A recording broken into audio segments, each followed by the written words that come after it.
It's Fans Corner. Welcome to it, and thank you so much for making time for us. We are back in the CAF Champions League, the 2024-2025 CAF Champions League for one last time. We've just watched the second leg of the final of the CAF Champions League between Pyramids FC and Mamelodi Sundowns out in Cairo, Egypt, and that game ending in 2-1 in favor of Pyramids FC, which puts the aggregate score to 3-2 in favor of Pyramids, and that makes Pyramids the champions of the 2024-2025 CAF Champions League. In the first leg, after the first leg played, I didn't get to do the video, the post-match reaction video, that is. But I did write on my Facebook that after that 1-1 draw in Pretoria, I felt strong that Pyramids are going to win this thing. I did not say they might win. I actually said they will win it. And that was not coming from a place of hate.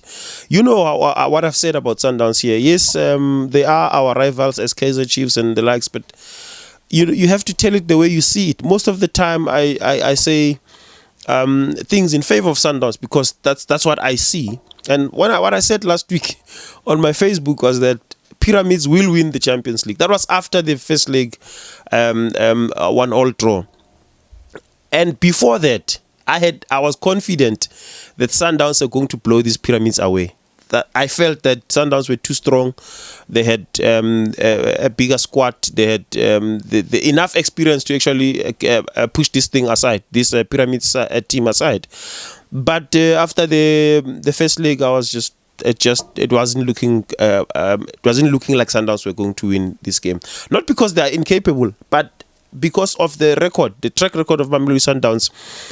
You can even extend it to other seasons beyond this, before this season. But this season, in the knockout stages, away from home to these, especially the North African teams, Sundowns don't score a lot of goals.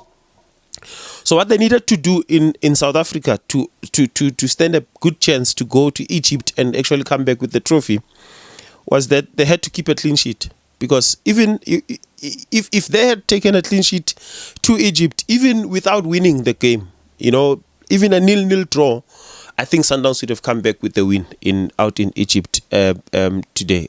With even a draw, a 1-1 draw would have taken them through had they kept a clean sheet here, even without winning. You understand? But I looked at Sundowns' record and I thought to myself, they really struggle to score more than one goal when they play in the North African region. We saw them play against Esperance. I think they played Esperance, right? They also played Al Ahly as well. They scored one goal against Al Ahly. With Esperance, they couldn't score a goal, but they did not concede either. So they drew 0-0. But what worked for them in both games was the fact that they kept a clean sheet at home. Okay? They kept a clean sheet at home. That was the most important thing. Keep a clean sheet at home, then you go away, you do better. Because if you remember, against Esperance, they played the first game at home. They won 1-0. They went to Esperance and drew 0-0 and went to the semi-finals against Al Ahly. Again, they kept a clean sheet at home because they had the first leg at home, Sundowns, and then they went to Egypt and drew the game 1-1. I felt that if they had to beat Pyramids, they had to make sure they keep a clean sheet at home and then go to Egypt. Even a draw of goals would have been enough for them. But unfortunately, it wasn't to be. And here we are today. We have to congratulate Pyramids. It feels awkward, I don't like congratulating foreign teams, but yeah, when it comes to the CAF Champions League, we know we don't as South Africans, we don't win it very often. We've only won it twice as South Africa. They are new champions. It's a new name on a new trophy. You saw CAF unveiled a new trophy, beautiful big statue there. I was convinced Sundowns were going to win this trophy for the I felt in my head, I even had it in my preparation for post-match reaction videos that Sundowns would have been a team that won 2 new trophies this season. I was convinced. That was before last week, first leg. But after the first leg, I just felt like this is going to be too much for them. But I think also we have to be honest and put it up there that many of us would agree that I think the Sundowns coach, as good as he is, this one is on him. I feel personally that this one is on him. You know that this is a team that needs to go and win or at least go and score out away from home. And that starting 11, you look at Sundowns. Don't get me wrong, Sundowns, they don't have a B team, they don't have a C team. Every player for Sundowns, they can start at any game. It's an A team. That's how good they are. But in a competition as big as this one, there is a certain you have to have there is a best team that you have to go with. We don't know what the Sundowns best team, which can be a good thing, especially locally playing in South Africa, that you don't know what the Sundowns a team. But that one, I looked at it today and I felt like, yeah, it's in the PSL, it would blow away almost every team in the PSL. But away from home in a CAF Champions League, it just didn't look like, up front in particular. I looked at Matthews and I looked at Adams and I thought to myself, with the history of Sundowns and the kind of players that they have, I felt like one of them, I wouldn't have started both of them, Adams and Matthews. I probably had started one and benched the other to come in through in the second half. But then who do you play there? Some people felt like Salas should have played. I feel like, this is going to be an unpopular opinion, but I feel like in a game like this, you start your best players, your most experienced players. You probably minimize chances of even conceding goals in the first half, because if this game went to the halftime at 0-0, then Sundowns would have been in a very good position, because one goal could changes the whole thing. And you saw how they did in the second half. They did much better than in the first half, because in the first half period was mostly Pyramids all over. But I would have played Chambers one in the starting 11. I would have knowing very well that he's not going to finish the game, but I would have preferred. You know why? This is a final game. Usually in the final game, you prefer to defend at the end of the game. Preferably defend at the end of the game to win the game, because you are leading. So you are not going to be bringing in the likes of Tembazwane towards the end to try and attack, because I just felt that way, that if you start with him, even if he plays 65 minutes, you stand a better chance of pushing the game towards Pyramids and probably have a good chance to score goals yourself, because Sundowns needed to score goals. That's how I felt about it. Yes, I know it's just my opinion, but we didn't even get to see Tembazwane playing. When you have, I know in terms of South African football, I can't relate to the Tembazwane situation, but as an Arsenal fan, I can relate, because I've seen it happening at Arsenal. There are certain players you just don't bench, especially in big games. So Arsenal, if you watch English football, Bukayo Saka was injured for a long time. Soon as he's available to be selected to play, Arteta went through and played him. Yes, it's not a comparable situation, because you are looking at the age of the players, both of them. You have to be very careful with Timbers one. But you're at the end of the season, man. You're just left with the Club World Cup, which is not as important as this one is, as the CAF Champions League. Remember, Sundowns brought Cardoso in to come and win the Champions League, because they know the league is theirs. I don't think they are that ambitious to go and win the Club World Cup, which I'm not ruling them out. I'm just saying I don't think they are that ambitious to say we brought him in to come and win the Club World Cup, but they brought him in to come and win the CAF Champions League. So you throw in your best players there, like the Arsenal situation when Arteta made that decision to say Bukayo Saka just came back, I'm just going to play him.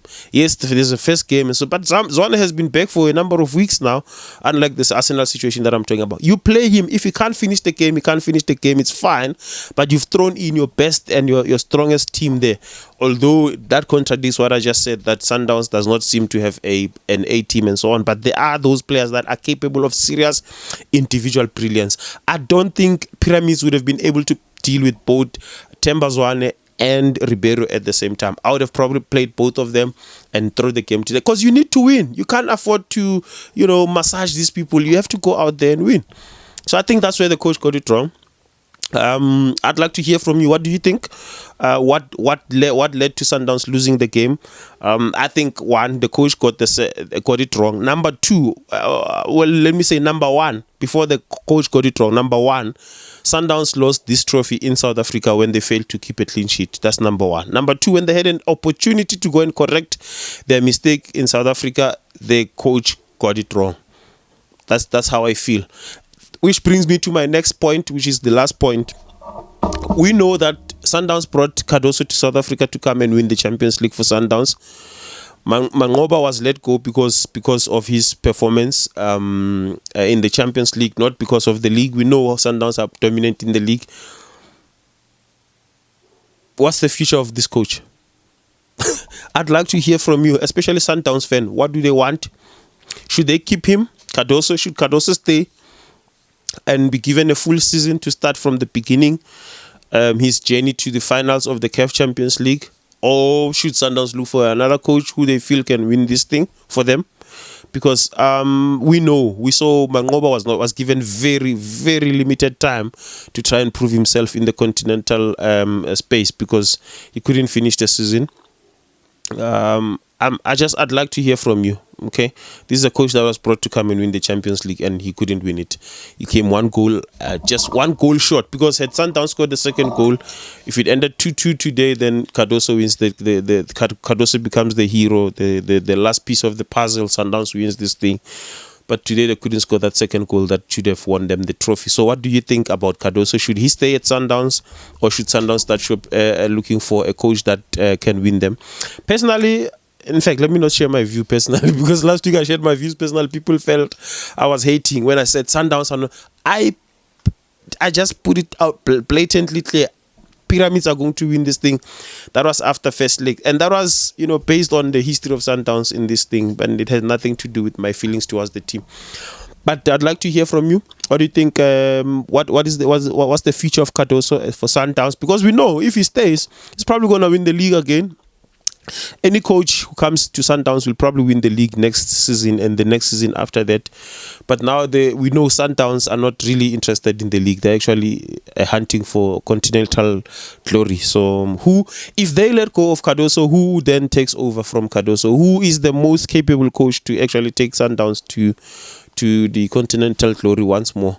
Because it's been now, next year will mark 10 years since they won it. It's been a long time, and considering the kind of investment that they've actually thrown behind the technical team of Sundowns, it's a lot. So you expect them to, yes, we expect them for at least to get to the finals, but getting into the finals is no longer enough now. Getting into the finals it's anyone can do it. Any coach can do it with that kind of Sundowns, but winning it is now the challenge. Okay, this has been Fans Corner. Thank you so much for your time, and this is how we wrap up the continental football for the season. And we'll probably do the Club World Cup, especially games involving Mamelodi Sundowns and some of these African teams that are going to be involved there. We are also going to be doing some other videos to review the season that we've just concluded, and also probably preview the season that is the upcoming season that will be much later on. Otherwise, thank you so much for your time. Make sure to keep on liking our content, and also get your friends to subscribe. Okay.